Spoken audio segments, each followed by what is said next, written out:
తులారాశి వారికి గతంలో ఆదాయం 11, వ్యయం 5గా ఉండేదండి. అయితే ఈ సంవత్సరంలో ఆదాయం 5, వ్యయం 14, రాజపూజ్యం 6, అవమానం 3 అండి.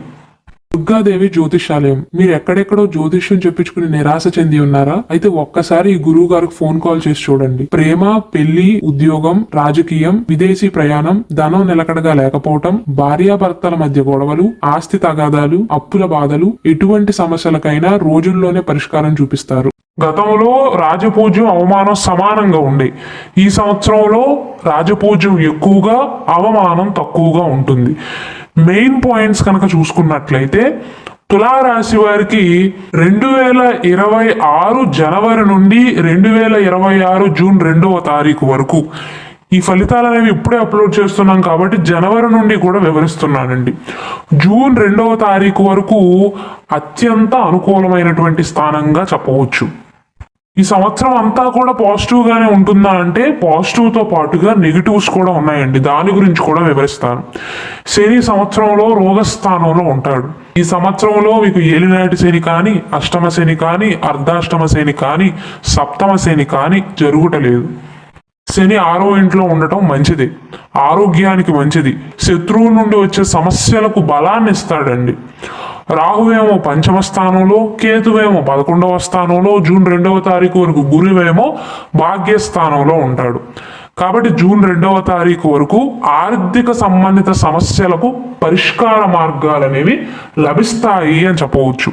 ఆదాయం పెరుగుతుంది, ధనలాభం ఉంటుంది, తండ్రి నుండి మద్దతు లభిస్తుంది. ఒకవేళ తులారాశి వారికి గతంలో తండ్రితో ఏమైనా సంబంధాలు కనుక బాగోకపోతే జూన్ 2వ తారీఖు మధ్య కాలంలో తండ్రితో మీ సంబంధం అనేది బలపడుతుంది.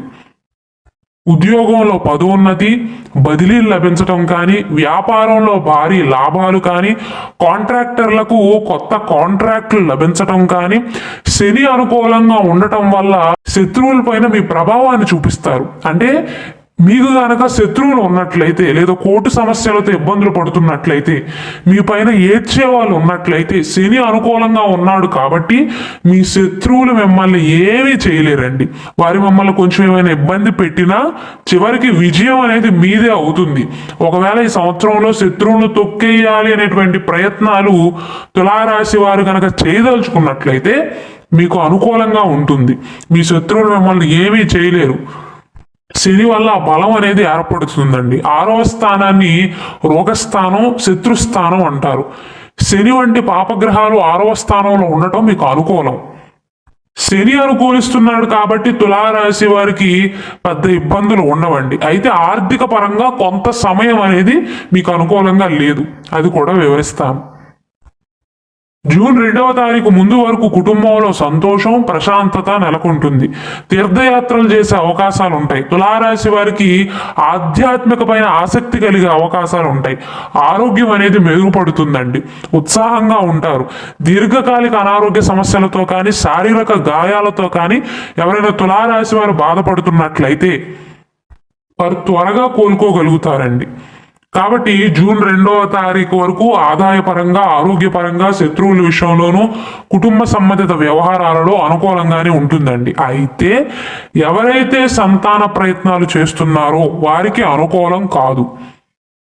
ఆలస్యాలు, శారీరకంగా వైద్య చికిత్సలు అవసరం అవ్వవచ్చు. అంటే తులారాశిలో జన్మించి గర్భధారణకు ప్రయత్నించే వారికి జాప్యాలు, అడ్డంకులు ఎదురవుతాయి. ఈ విషయాన్ని నెగిటివ్ పాయింట్గా చెప్పవచ్చు ఈ సంవత్సరంలో. అలాగే ప్రేమికులు ఎవరైనా ఉన్నట్లయితే, తులారాశిలో జన్మించి మీరు ఎవరినైనా ప్రేమిస్తున్నట్లయితే ప్రేమ వ్యవహారాలలో కూడా అనుకూలతలు ఉండవు. ఇది కూడా నెగిటివ్ పాయింట్ అండి. ప్రేమ వ్యవహారాలలో గందరగోళ వాతావరణం అనేది ఏర్పడుతుంది. అలాగే చదువుకునేటువంటి విద్యార్థులు ఎవరైతే ఉన్నారో వారికి కూడా అత్యంత అనుకూలమైనటువంటి కాలం అయితే కాదు. ఎందుకంటే విద్యా విషయంలో ఏకాగ్రత లోపం, చదువు పైన దృష్టి పెట్టలేకపోవటం, చదువు నుండి దృష్టి మళ్ళటం జరుగుతుంది. ముఖ్యంగా తులారాశిలో జన్మించినటువంటి విద్యార్థుల పైన ఈ సంవత్సరంలో సోషల్ మీడియా యొక్క ప్రభావం, స్నేహితుల యొక్క ప్రభావం ఎక్కువగా ఉంటుంది. విద్యార్థుల యొక్క సెల్ఫ్ డిసిప్లిన్ అనేది తగ్గుతుంది. కాబట్టి చదువు పైన ఏకాగ్రత పైన దృష్టి పెట్టాలి. వృత్తిపరమైనటువంటి జీవితం అయితే అనుకూలంగానే ఉంటుందండి. గురువు 9వ స్థానంలో, శని 6వ స్థానంలో ఉండటం వల్ల ఉద్యోగంలోనైనా వ్యాపారంలోనైనా స్థిరమైనటువంటి అభివృద్ధిని అయితే చూస్తారు. ఈ సంవత్సరంలో తులారాశి వారికి పాజిటివ్ ఏంటంటేనండి, జూన్ 2వ తారీఖు వరకు గురువు భాగ్యస్థానంలో ఉండటం వల్ల అదృష్టం తోడవుతుంది, ఆర్థిక పరిస్థితి మెరుగుపడుతుంది, ఉద్యోగ పరంగా, వ్యాపార పరంగా, కాంట్రాక్టుల పరంగా, శత్రువుల విషయంలో కూడా శని అనుకూలంగా ఉండటం వల్ల అనుకూలంగా ఉంటుంది. నెగిటివ్ పాయింట్స్ ఏంటంటే ఓవరాల్గా ఒకటి, గర్భధారణ విషయంలో అంటే సంతానలేమితో బాధపడుతున్న వారికి అనుకూలమైనటువంటి ఫలితాలు ఎక్కువగా సూచించట్లేదు. అదొకటి నెగిటివ్ పాయింట్. ఇంకొకటి చదువు విషయంలోనండి. చదువు విషయంలో అనుకూలతలు ఉన్నప్పటికీ కూడా ఏకాగ్రత లోపం అనేది స్పష్టంగా కనిపిస్తుంది. సోషల్ మీడియా యొక్క ప్రభావం అనేది విద్యార్థుల పైన బలంగా పడుతుంది. ఇది ఒకటి నెగిటివ్ పాయింట్. ఇంకొకటి, లాభాలు బాగున్నప్పటికీ కూడా లాభస్థానంలో కేతువు ఉండటం వల్ల, 11వ ఇంట్లో కేతువు ఉండటం వల్ల వచ్చిన సంపదను దాయలేకపోతారు, ఆదా చేయలేకపోతారు, ఖర్చులు పెట్టే అవకాశాలు ఉంటాయి. ఆదాయం అయితే బాగానే ఉంటుందండి, వృత్తిపరంగా వ్యాపార పరంగా కూడా బాగానే ఉంటుంది. అయితే కేతువు ఉన్నాడు కాబట్టి లాభస్థాన విషయంలో గందరగోళ వాతావరణం అనేది ఏర్పడే అవకాశాలు ఉంటాయి. జూన్ 2వ తారీఖు నుండి అక్టోబర్ 31వ తారీఖు వరకు గురువు 10వ స్థానంలో, కర్మస్థానంలో ఉంటాడండి. ఈ సంవత్సరంలో ఆదాయం స్థిరంగా ఉంటుంది, కానీ ఖర్చులు కూడా ఉంటాయి. ఉద్యోగ పరంగా అయితే ఆదాయంలో పెరుగుదల ఉంటుంది, ఉద్యోగంలో కొత్త అవకాశాలు లభిస్తాయి, కానీ పని ఒత్తిడి ఉంటుంది. పాజిటివ్ ఏంటంటే ప్రొఫెషనల్ లైఫ్ విషయంలో బాగుంటుందండి. దానితో పాటుగా నెగిటివ్ ఏంటంటే పని ఒత్తిడి ఉంటుంది. విజయాన్ని సాధించడానికి, ముఖ్యంగా వ్యాపారంలో విజయాన్ని సాధించడానికి చాలా కష్టపడవలసి ఉంటుంది. కుటుంబ జీవితం అనేది సాధారణంగా ఉంటుందండి. అయితే జూన్ నుండి అక్టోబర్ మాసం మధ్య కాలంలో మీ జీవిత భాగస్వామి యొక్క ఆరోగ్యం పైన శ్రద్ధ పెట్టవలసి ఉంటుంది. మీ ఆరోగ్యం బాగుంటుంది, కానీ కడుపుకు సంబంధించినటువంటి సమస్యలు రావచ్చండి. ఆరోగ్యపరంగా ఈ సంవత్సరం బాగుంటుంది తులారాశి వారికి. అక్టోబర్ నుండి ఈ సంవత్సరం చివరి వరకు ఎలా ఉంటుందంటే, గురువు లాభస్థానంలోకి వస్తాడు కాబట్టి ఈ సమయంలో ఖర్చులు తక్కువగానే ఉంటాయి. ఆర్థికంగా అద్భుతమైనటువంటి సమయంగా చెప్పవచ్చు. లాభస్థానంలో తులారాశి వారికి గణేష యోగం ఏర్పడుతుంది. ఆర్థికంగా అద్భుతమైనటువంటి సమయం అండి. ఆదాయం అనేక మార్గాల ద్వారా వచ్చే అవకాశాలు ఉంటాయి. ఆర్థిక స్థితి బలపడుతుంది. ఉద్యోగంలో పదోన్నతి, జీతంలో పెరుగుదల సూచిస్తుంది. వ్యాపారంలో భారీ లాభాలు, విస్తరణకు కూడా అవకాశాలు ఉన్నాయి. కొత్త వ్యాపారాన్ని ప్రారంభిద్దాం అనుకుంటున్నా సరే అక్టోబర్ మాసం తర్వాత నుండి అనుకూలంగా ఉంటుంది. కుటుంబ జీవితం అనేది ఆనందంగా ఉంటుందండి. కుటుంబ సంబంధాలు బలపడతాయి, కొత్త సంబంధాలు ఏర్పడతాయి, సామాజిక ప్రతిష్ట పెరుగుతుంది, గౌరవ మర్యాదలు పెరుగుతాయి. ఓవరాల్గా చూసుకున్నట్లయితే గురువు ఎప్పుడైతే 10వ స్థానంలోకి అడుగు పెడతాడు అంటే జూన్ 2 నుండి అక్టోబర్ మాసం మధ్య కాలంలో ఉద్యోగపరంగా అనుకూలతలతో పాటుగా మీ పైన అదనపు బాధ్యతలు, కొత్త బాధ్యతలు పడతాయండి. దానివల్ల ఏమవుతుందంటే ఫ్యామిలీకి ఎక్కువగా టైంని కేటాయించలేకపోతారు.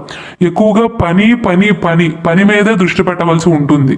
పని ఒత్తిడి పెరుగుతుంది. పై అధికారుల నుండి, సహ ఉద్యోగుల నుండి గౌరవాన్ని పొందడంతో పాటుగా మీ పైన ఎక్స్పెక్టేషన్స్ కూడా పెరుగుతాయండి. ఓవరాల్గా చూసుకున్నట్లయితే తులారాశి వారు, ముఖ్యంగా విద్యార్థులు చదువు పైన ఏకాగ్రత పెరగటానికి, రాహు యొక్క ప్రభావాన్ని తగ్గించడానికి, విద్యాస్థానంలో ఛాయాగ్రహమైనటువంటి రాహు ఉన్నాడు కాబట్టి సరస్వతీదేవి యొక్క ఆరాధన చేయటం, నిత్యం ధ్యానం చేయటం వల్ల విద్యాపరంగా మెరుగైనటువంటి ఫలితాలను సాధిస్తారండి. అలాగే ప్రేమ సంబంధాల విషయంలో జాగ్రత్తలు తీసుకోవాలి. రాహు 5వ ఇంట్లో ఉండటం వల్ల ప్రేమికులు మోసపోయే అవకాశాలు ఉంటాయి. కాబట్టి తులారాశి వారు ఆచితూచి అడుగు వేయాలి లవ్ మ్యాటర్స్ విషయంలో మాత్రమండి. తొందరపాటు నిర్ణయాలను తీసుకోకూడదు. ఎవరైనా మిమ్మల్ని కొత్తగా ఆకర్షించినప్పటికీ కూడా ఆ బంధం వాస్తవమా, భ్రమ, మిమ్మల్ని వాడుకోవాలని ప్రయత్నాలు చేస్తున్నారా, లేదా డబ్బు విషయంలో ప్రయత్నాలు చేస్తున్నారా, యూజ్ అండ్ త్రోకి ప్రయత్నాలు చేస్తున్నారా, ఇవన్నీ కూడా ఆలోచన చెయ్యాలండి. రాహు ఉన్నాడు కాబట్టి గందరగోళ వాతావరణం అనేది ఏర్పడుతుంది, ప్రేమ విషయంలోనూ చదువు విషయంలో కూడా. గురువు ఈ సంవత్సరం స్టార్టింగ్ లో భాగ్యస్థానంలో ఉంటాడు కాబట్టి శుభ కార్యక్రమాలు జరిగే అవకాశాలు ఉన్నాయండి, పెళ్లి కాని వారికి ముఖ్యంగా. ఓవరాల్ గా అయితే తులారాశి వారికి ఈ సంవత్సరం అనేది అనుకూలంగానే ఉంటుందండి. ఆదాయం తక్కువగా వ్యయం ఎక్కువగా మీకు కనిపించినప్పటికీ కూడా అవకాశాలు అనేవి బలంగా ఉంటాయి. అది ఉద్యోగపరంగా అయినా సంపాదించే విషయంలోనైనా సరే. మీరు ఎప్పుడు ఆర్థిక విషయంలో జాగ్రత్తలు తీసుకోవాలి అంటే జూన్ 2 నుండి అక్టోబర్ 31 మధ్య కాలంలో ఎక్కువగా వ్యయ సూచనలు ఉన్నాయి, ఖర్చు పెట్టే అవకాశాలు ఉన్నాయి. ఈ సంవత్సరంలో డిసెంబర్ వరకు కూడా కేతువు లాభస్థానంలో ఉంటాడు కాబట్టి ఆర్థిక పరంగా కొంచెం జాగ్రత్తలు తీసుకుంటే సరిపోతుందండి.